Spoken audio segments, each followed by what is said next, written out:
Hello everyone, my name's Aloubell and welcome to part 17 of Miraculous Bonds Beyond Fate, my Miraculous Ladybug AU with a different origin story and different other things too. If this video is your first exposure to Bonds Beyond Fate, then please check out the story from the beginning. Return for part 17 when you are ready. For everyone else, sit back, relax, hit that like button for the algorithm, subscribe for more reviews, rants, and rewrites, and if you want to support me even further, you can become a channel member by clicking the join button. Not only will you get cool perks, but you'll be helping me towards my dream of a creative career. A full-time job in this means more videos for all of you. No pressure though, I still like making videos regardless. Anyway, put the brain emoji in the comments and enjoy Miraculous Bonds Beyond Fate Part 17. Last time on Bonds Beyond Fate, Alya was scolded by Adrian and Marinette for slapping Chloe. Meanwhile, Chloe saw fault in only Marinette and tried to attack her.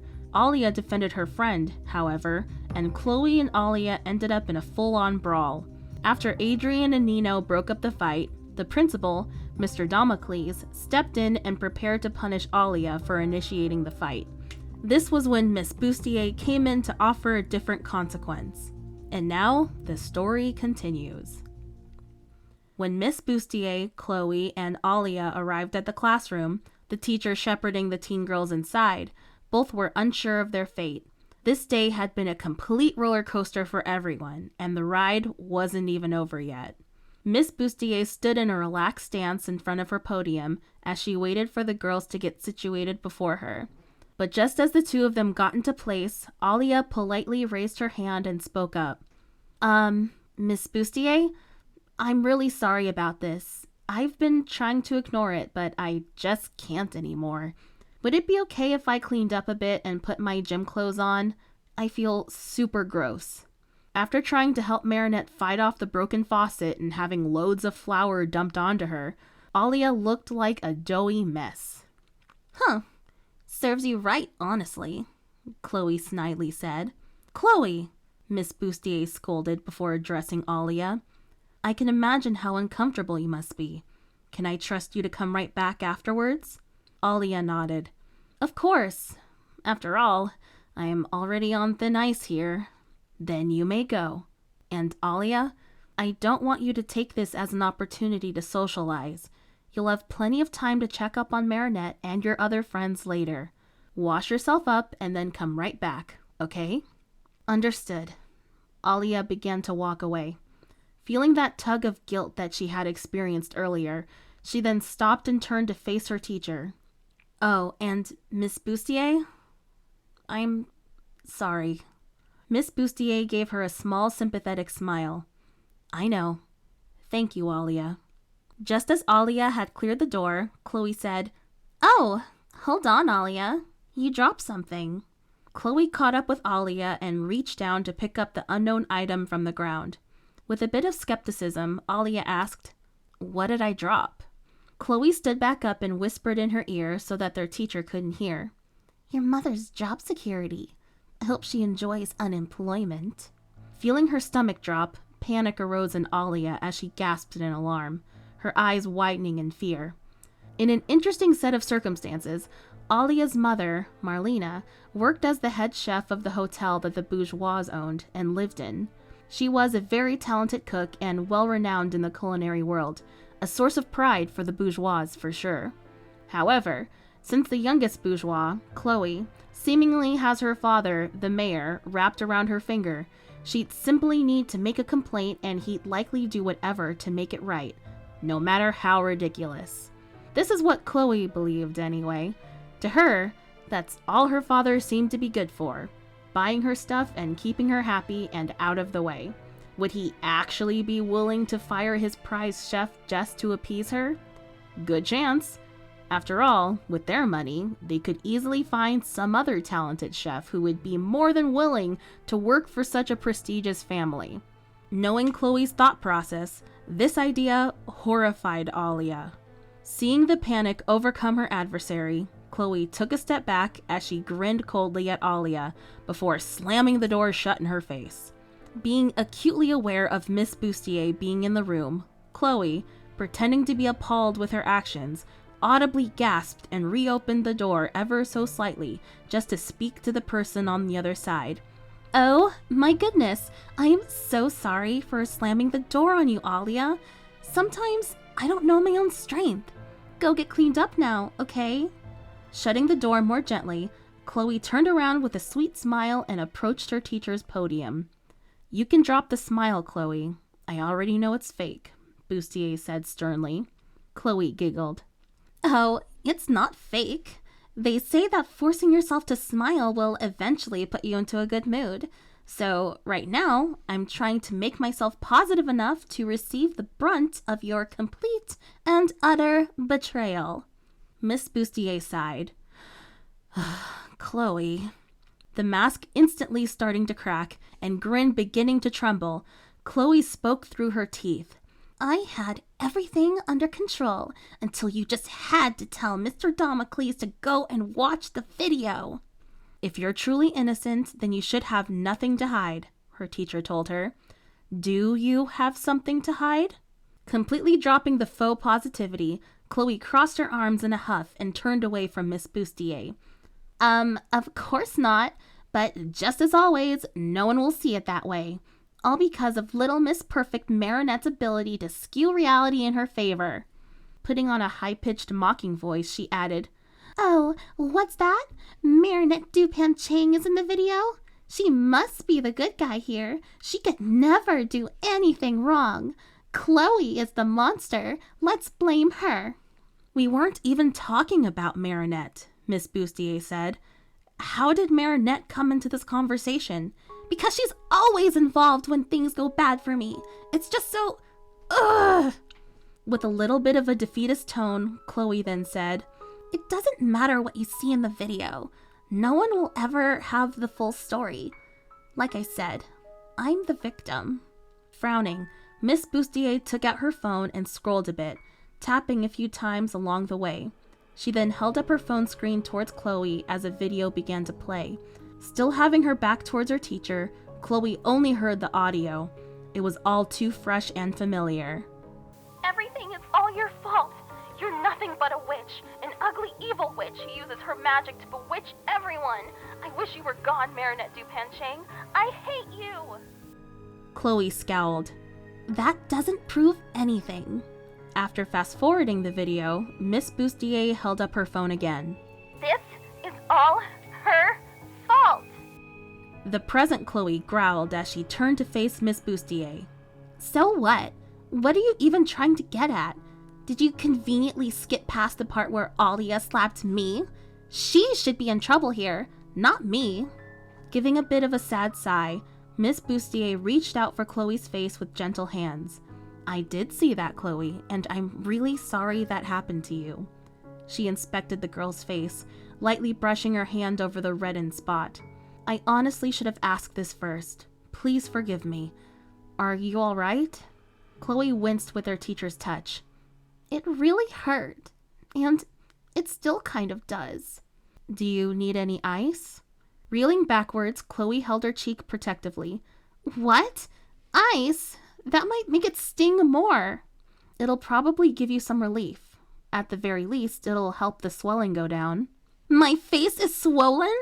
The rich girl was boiling hot at this point. She held up her fist in a threatening manner. "Just wait until I get my hands on..." Seeing the judgmental look on her teacher's face, Chloe regained her composure. She cleared her throat. "No one in particular." Miss Bustier then said, "Chloe, I promise you that Alya will not get away with what she did. She will absolutely have a punishment. Unless it's in the case of self-defense, assault of any kind is never okay." Taking a sigh of relief, Chloe grinned. "Good. Justice at last." But just as she was feeling confident again, and just as she was feeling assured about her bond with her teacher, Chloe was told, "However, you need to understand the consequences of your own actions, Chloe." Smile fading, she replied, "What?" "Myself, the rest of the faculty, and all the adults in your life do their very best to keep you and your peers safe. But there's only so much we can do. What I'm essentially saying is, if you play with fire, we can protect you if we have our eye on you. But at the same time, if you persist and we take our eyes away for just 1 second, you'll get burned. What's your point? Chloe impatiently asked. My point is that we can do everything in our power to keep you safe, but if you choose to do something stupid, you can't be surprised when it comes back to bite you. Upon seeing the puzzled look on Chloe's face, Miss Bustier gave an exasperated sigh.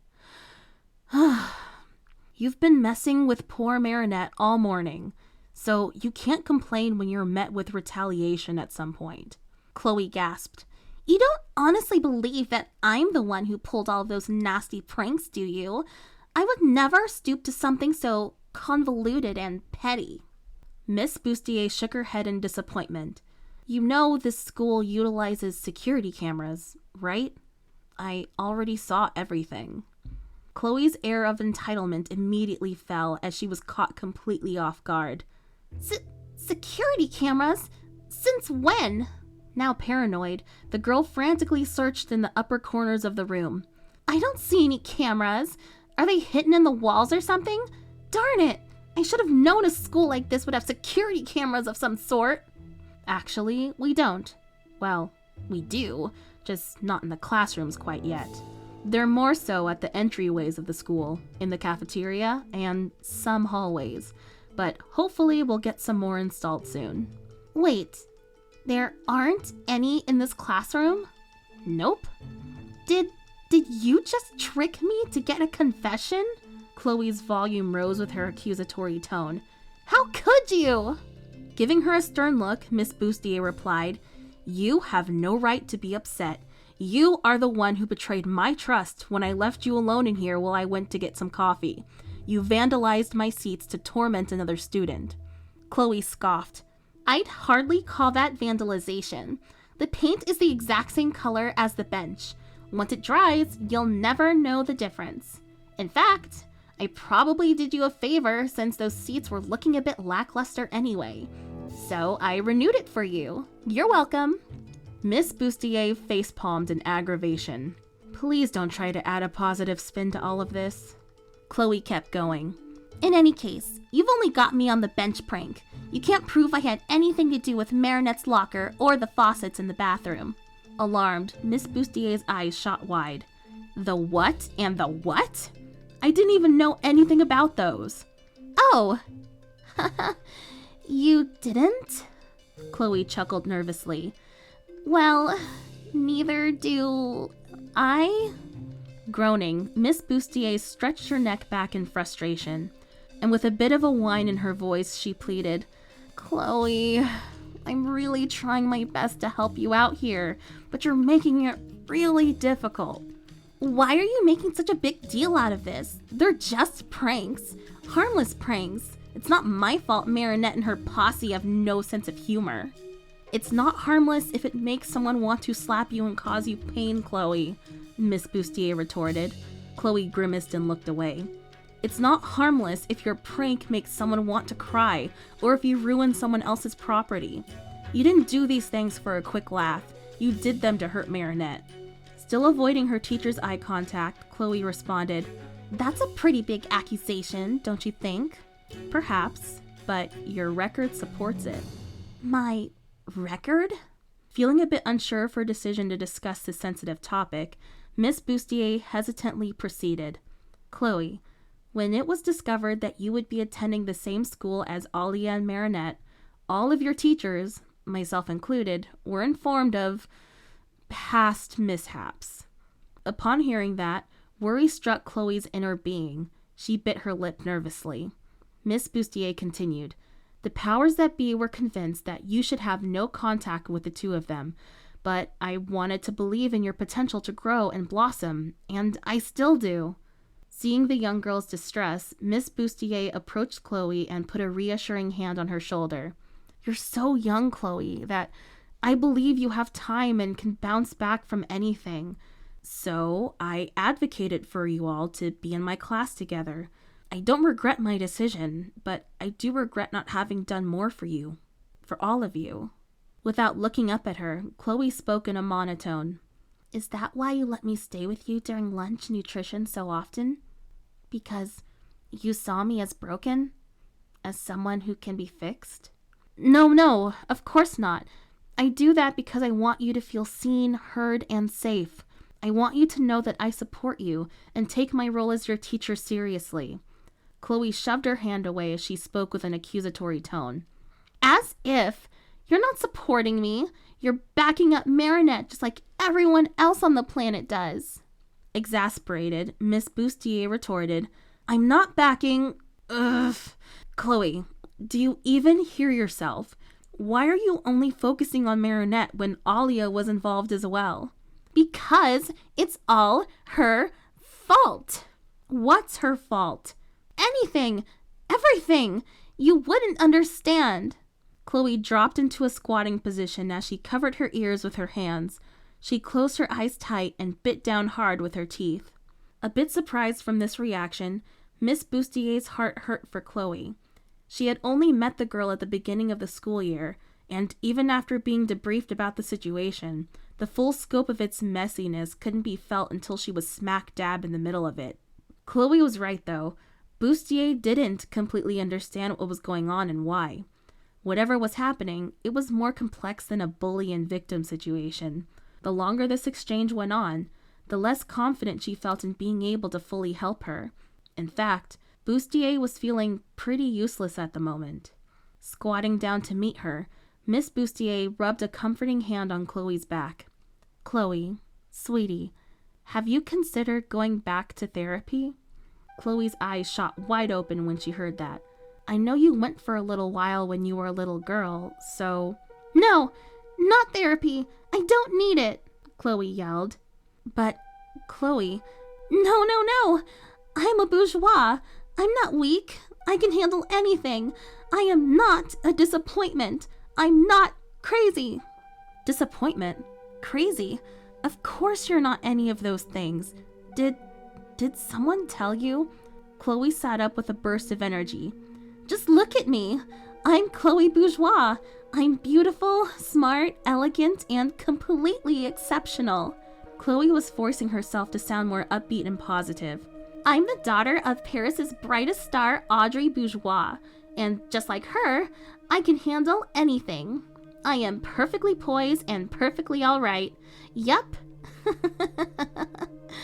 She gave a fake, obnoxious laugh, and the laugh kept going on for several more moments. Upon further inspection, Miss Bustier could see that Chloe was crying. Tears were running down her cheeks as she continued to laugh. The young girl's eyes displayed nothing but pain as her smile shook from instability.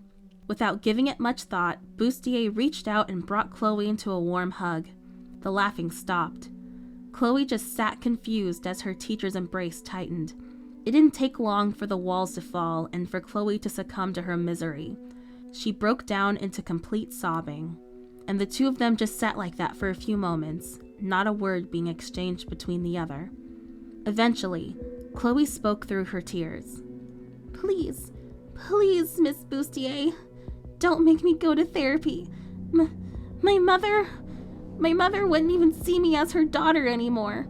The last time I went, I was a complete disgrace. She looked at me like I was a worm. Please. Chloe, Is her mother really that bad? Miss Bustier thought to herself.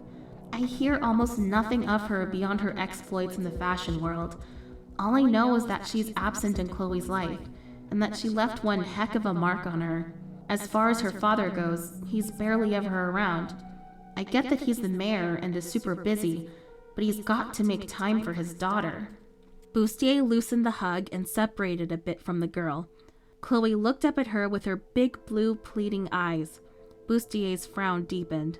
She sighed. I think therapy is the best solution for you, but I won't put in a formal recommendation since it'll probably make life harder for you, and I don't want to do that. Wiping away her tears, Chloe hiccuped. Thank you. You really do care about me. Giving her a small smile, Bustier patted Chloe's head. Yes, I do. But, Chloe, The teacher's voice became stern, but compassionate once more. Something really needs to be done about our current issue. I can't have you tormenting Marinette like that. Or Alya. I need you to help me come up with a solution. Expulsion is always an option. For them, I mean, Chloe said dryly. No one is getting expelled, Bustier replied. Then put them in another class, far away from me. That completely defeats the purpose of my plan of keeping you together to sort out your differences. Chloe scoffed again. No offense, Miss Bustier, but I can promise you that there will never come a time when Marinette, Alya, and I hold hands and become besties. She flipped her hair. I'm too good for them. Ignoring that last statement, Bustier replied, I still have hope for all of you, so I'm not abandoning my plan. Then send them back a grade. I refuse to needlessly stunt their educational growth. But that does give me a thought. Chloe, how would you feel about going on to high school a bit early? With a disgusted look on her face, Chloe responded, What? Miss Bustier sat in a more proper position as she addressed her student. You know, I know, how bright you are. You finished every non-group project and assignment within your first week of school, and you've consistently had perfect grades on everything you work on. Everything academic, that is. Chloe nonchalantly checked her manicure. I would have gotten the work done sooner, but I'll admit I got a bit lazy. Miss Bustier continued, I've looked into your standardized test scores over the years. You're in the top percentile compared to everyone in your grade in all of Paris. Probably in all of France if I had to guess. And Miss Bustier inspected Chloe's lack of enthusiasm. You've heard all of this before? Of course I have. I know I'm brilliant. Most of my teachers would go on and on about how I could go on to cure diseases by the time I was 16 or something like that. They've been trying to get me to skip grades since I was in first grade. It's no big deal. No big deal? Chloe, you have so much potential. While I do want you, Marinette, and Alya to get along, I have the rest of your future to consider. I can put in a good word for you and expedite your graduation from here. I have no doubt you'll be well on your way to university courses in a year or two. Sorry, I'm gonna have to pass. Flabbergasted, Miss Bustier asked, But why? With slight frustration, Chloe flipped her hair. Because then everyone will know how smart I am, and I don't want that. Why do you think I asked you to keep my scores and grades a secret from everyone? I'd rather be caught dead than be seen as some egghead nerd. Besides, Adrian's image appeared in Chloe's mind as her tone became more sincere. I have my reasons for wanting to stay right where I am. Flashback to when Chloe was in early elementary school. Audrey, Chloe's mother, squatted down to speak to the small child at her level. She had a proud look on her face. Chloe, dear, I was a bit skeptical for a while there, but I always knew you were exceptional. You are my daughter, after all. Chloe's eyes lit up. Really, Mommy? I'm exceptional? Of course. Not in the same way as your sister and I, but in your own unique way, and that's fantastic. With that big, beautiful brain of yours, you will extend the bourgeois name beyond into new horizons. With you, we will make our name in science, technology, engineering, and even math. You'll have the world at your fingertips. And with the money we have, you'll have the resources to do so. With Zoe Lee taking over the arts and you taking over academia, we'll end up ruling this very planet. How does that sound? Audrey excitedly asked. Still absorbed in the bliss of her mother's adoration, Chloe happily asked, Will that make you happy, Mommy? Happy? I'll be elated. Then let's do it, Chloe exclaimed. Excellent. Audrey took out her cell phone and began to type on it. We'll just get you out of that peasant school and send you off to a school for geniuses. I believe there's one a few hundred miles away from us in New York. If not, we'll find one somewhere in the States. Upon hearing that she'd have to leave, Chloe's enthusiasm fell. Wait, I can't stay here? Of course not. Don't be ridiculous. There's nothing left for you here. But what if Adrikins returns from his trip? He'll be lonely if I'm not around. Audrey frowned. He'll get over it. He's a cute and intelligent child. Not as intelligent as mine, but he must be smart if he's Gabriel's child. He'll make new friends. No, he won't, Chloe advocated. He doesn't go to my school. He doesn't go to any school. His teachers teach him from the computer because he travels so much. And what if he wants a friend to come with him? I have to go with them again. It was fun going with them. Getting annoyed, Audrey replied, Honestly, Chloe, you'll be so busy that you won't have time to go with them anywhere. In fact, you probably won't even get a chance to chat with him. When you're a teenager and have won the Nobel Peace Prize, you can meet up with him for some coffee or something. But wait, if I'm that busy, will I even have a chance to be with you? Chloe worryingly asked. Well, no. I'll be busy with my own business and helping your sister, and you'll be busy with your studies. I'm sure we'll be able to get together for Christmas sometimes. Sometimes? Feeling the weight of reality falling on her tiny shoulders, Chloe fidgeted with her dress as tears began to well up in her eyes. Mommy, I don't wanna. Her voice started to become more desperate. Can't you and Zoe Lee just come home? Can't you come back home to Paris? I promise I'll study a lot and become even smarter if we just all stay together. Audrey was repulsed. Absolutely not. You'll be absolutely useless to me if you stay with us. Besides, I can't leave New York. I'm needed there. And so is Zoe Lee. Sometimes sacrifices must be made. I was hoping you'd be smart enough to understand that. I need you to go and make that big brain of yours even bigger so that you can make something of yourself and make me proud. She grabbed Chloe's chin and pulled her closer towards her. Don't you want to make me proud? Tears were completely falling down Chloe's face now. Yes, but I'm scared. I'm scared of being alone. And if I'm scared, what about Ajakins? If I can't stay with you, then I want to be with him. Listen to me. I won't let you mess this up. Do as I say. By this point, little girl Chloe was full on crying, unable to speak past her loud sobs. Chloe? Chloe! Stop crying this instant! Audrey tried to calm her daughter down, but to no avail. Clenching her fist, she swiftly stood up and took steps away from the girl, turning away from her. Noticing the distance between them, Chloe spoke through her hiccups and sniffles. Mommy? Do whatever you want, Audrey said with a cold tone. What a waste of talent. You truly disappoint me. That stung in Chloe's heart as she reached out for her mother. Mommy! I'm going back to New York. Audrey began to walk away. Chloe chased after her. Mommy, wait! The flashback ended and present-day Chloe, who had a troubled look on her face, sat on the floor next to her teacher. Understanding that Chloe must be really conflicted at the moment, Miss Bustier placed a sympathetic hand over her students. She gave her a smile. That's all right, Chloe. You don't have to make that kind of decision at this very moment. You can think it over, and I will respect whatever choice you make.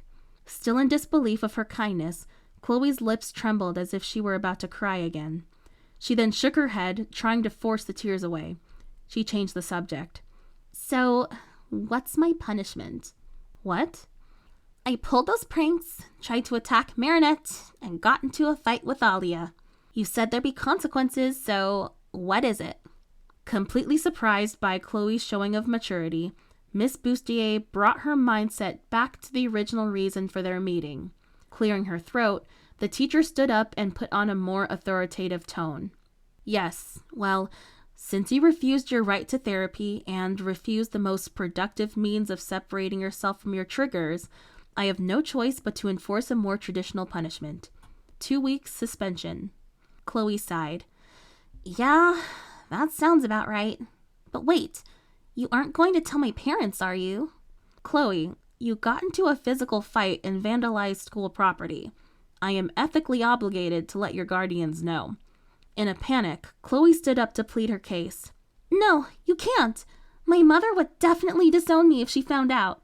Besides, She's not even around to punish me anyway. To be honest, I don't even want to speak to that woman, Miss Bustier thought to herself. It would actually probably be wiser to not involve her in this, for Chloe's sake. Fine, I won't contact your mother, but your father still needs to know. What if he ends up telling your mother? Chloe spoke under her breath. Honestly, that's even assuming my daddy will notice that you even tried to call him. However, with my luck, he will. She then spoke up in a more discernible tone. Please, Miss Bustier, let me tell him. I can be very persuasive. I'll make sure he doesn't tell my mother anything. Miss Bustier gave her student a skeptical look. Rolling her eyes, Chloe assured, Look, you can call him tomorrow to confirm that I told him, all right? The two stared each other down, but it wasn't too long before Miss Bustier sighed. All right, Chloe, that's fair. Yes, Chloe cheered. But before you start your suspension, you will mop up the mess you caused in the bathroom, as well as clean up your mess from the flour and the junk in Marinette's locker. Am I clear? Ugh, but that's grunt work, Chloe complained. Can't you just give me extra homework or something? Crossing her arms, Miss Bustier replied, You and I both know why that wouldn't be a punishment for you. Can't I just pay someone to do it? I have the money. In fact, I'll just pay the guys I paid to do most of that stuff anyway. Wait, you paid someone? Never mind. No, Chloe, you'll do it on your own, and you will do it well. Chloe whined. You're not gonna make me apologize to Marinette and Alya, are you? Miss Bustier shook her head. No, only because it won't be sincere and I don't like forced apologies. Although, one day I hope you will come to a place where you'll say it and mean it. Chloe scoffed. Fat chance. As to why I'm suspending you, 2 reasons.